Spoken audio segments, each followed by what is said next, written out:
Hello mga kababayan, good afternoon, magandang hapon sa ating lahat. Maraming salamat sa inyo, walang sawang panonood sa aking mga videos. Ito, nandito naman ako mga kaistoy, naglalakad na naman uli.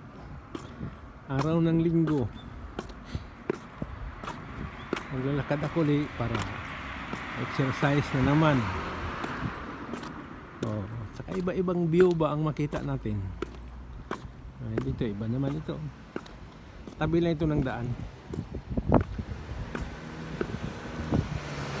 pero sa lugar pa rin namin ito mga kaistoy, sa Kikugawa, Shizuoka, Japan.